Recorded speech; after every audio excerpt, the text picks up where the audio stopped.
In the 15th century, during the Age of Discovery, Spain and Portugal were leading the race to find a new sea route to Asia.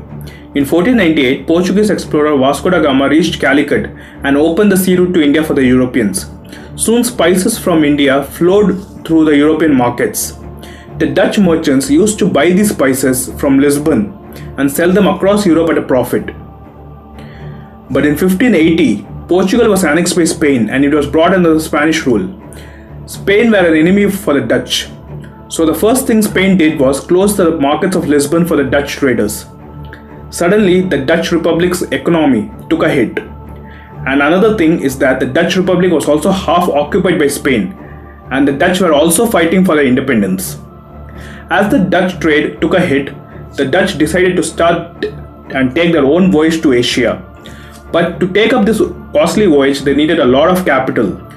So individual Dutch merchants and businessmen came together and formed a company called the United East India Company, or simply called as the VOC, on March 2nd, 1602. Today we know it as the Dutch East India Company.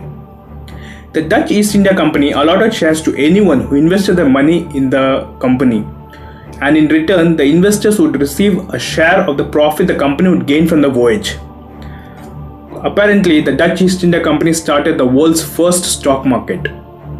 The initial voyages were a failure, but soon the Dutch were able to catch up and they reached the modern day Indonesia in 1603 and they formed the colony of the Dutch East Indies.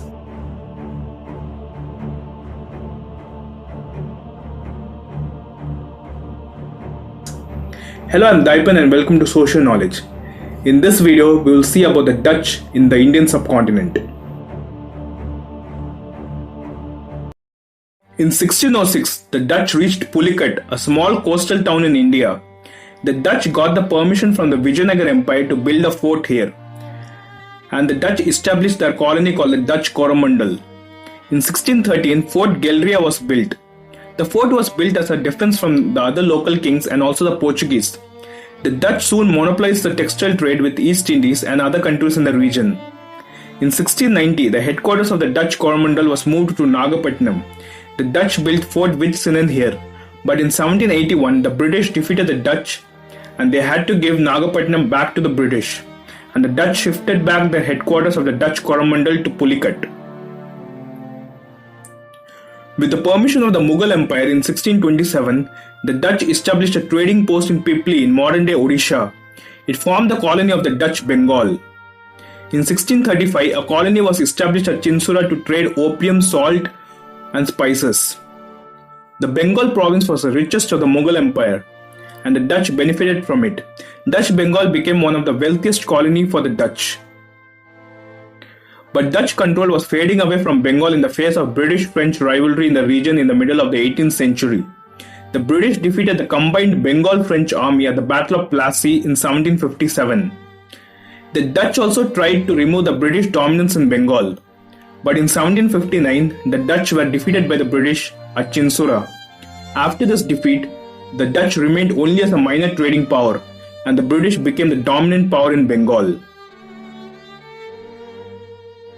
Ceylon, which is modern-day Sri Lanka, was at the crossroads of the Asian spice route.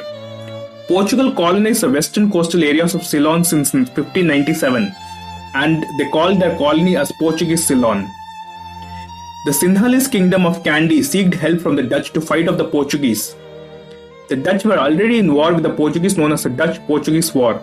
Portugal was holding the monopoly over the spice trade, but the defeat in the Dutch-Portuguese War, Portugal lost the monopoly and also most of its Asian colonies to the Dutch. Ceylon too came under the control of the Dutch in 1640, and they named this colony as Dutch Ceylon. To protect its colony of Ceylon, the Dutch planned to take the Malabar coast of India. Another factor for the Dutch interest in the Malabar coast was the pepper trade. In February 1661, the Dutch commander of Ceylon, along with the help of the Kingdom of Calicut, defeated the Portuguese. By December 1661, the Dutch captured the Portuguese colony of Quilon, today known as Kollam. The Dutch established the colony of Dutch Malabar. In January 1663, the Dutch defeated the Portuguese at Cochin, but the differences during negotiations brought the Dutch-Calicut alliance into an end, and the Kingdom of Cochin was the only ally of the Dutch. The ruler of Calicut instead allied with the British, Between 1701 to 1710, the Calicut forces conducted many raids deep into Cochin territories. The combined Dutch-Cochin army defeated the British Calicut army on April 10, 1719. But soon the forts and colonies on Malabar were becoming an economic burden for the Dutch, while the British dominance of trade in Malabar increased. And consequently, the Dutch reduced the size and strength of the forces in Malabar, and in 1721, the Dutch-Cochin alliance also came to an end. The Dutch were never able to succeed in establishing a monopoly in the pepper trade. In 1729, the kingdom of Travancore had a new king, Marthanda Varma. He was an ambitious king and was expanding the Travancore kingdom. It ultimately led to war between Travancore and the Dutch. In the decisive Battle of Colachel, fought on 10th August 1741, the Dutch faced a disastrous defeat and the Dutch commander de Lannoy was taken prisoner. The Dutch never recovered from this defeat and no longer posed a colonial threat in India. The Dutch only managed to keep a few trading posts and lost their colonial ambitions in India. The British and the French were the only major European powers to fight for dominance in India. The Dutch later faced a disastrous defeat in the Fourth Anglo-Dutch War. This defeat resulted in the bankruptcy of the Dutch East India Company. Its Indian colonies were taken directly into the control of the Dutch Republic. The Dutch later allied with the British in the wake of the revolution in France. When the French invaded the Dutch Republic in 1793, its ruler William V fled to England. William V wrote letters to the King of England seeking assistance against the French, and the Dutch also accepted British authority over its colonies in India. So in 1795, the British occupied the Dutch colonies in India before the French could take it.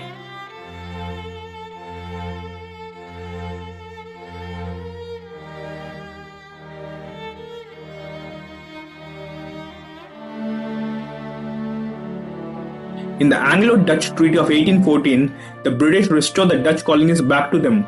But just 10 years later, due to the differences in the Treaty of 1814, another treaty in 1824 was signed.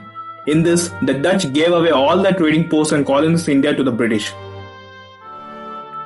And this brought an end to the Dutch colonies in India. So thank you for watching this video. Please like this video, share it, and please subscribe to the channel. Thank you.